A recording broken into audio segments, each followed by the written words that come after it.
हनुमान जी का परम भक्त होता है, उस पर शनिदेव की वक्र दृष्टि का असर तो होता ही नहीं है, साथ ही वे की भी शनि की 7.5 या ढैया के असर में भी नहीं आते हैं।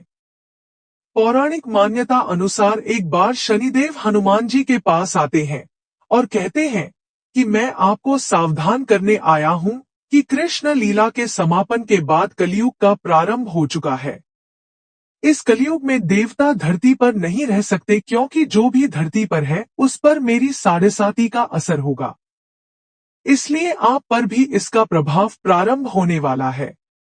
इस पर हनुमान जी कहते हैं, जो भी देवता या मनुष्य राम की शरण में रहता है उस पर तो काल का भी प्रभाव नहीं रहता, इसलिए आप मुझे छोड़कर कहीं और जाइए। इस पर शनिदेव कहते हैं कि मैं सृष्टिकर्ता के विधान के आगे विवश हूँ। आपके ऊपर मेरी 7.5 अभी से प्रभावी हो रही है, इसलिए आज और अभी मैं शरीर पर आ रहा हूँ, इसे कोई टाल नहीं सकता।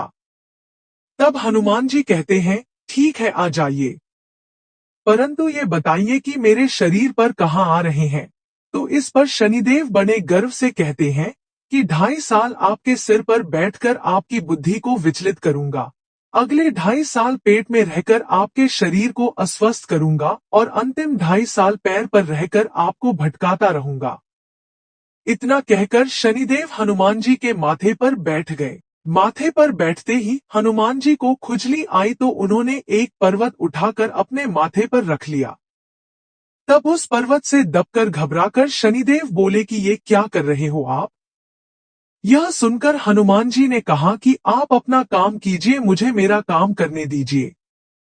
मैं अपने स्वभाव से विवश हूँ, मैं इसी प्रकार खुजली मिटाता हूँ। ऐसा कहकर हनुमान जी एक और पर्वत अपने सिर पर रख लेते हैं, जिससे शनिदेव और दब जाते हैं और हैरान परेशान होकर कहते हैं, आप इन पर्वतों को उतारिए, मैं समझौता करने के लिए तैयार हूँ।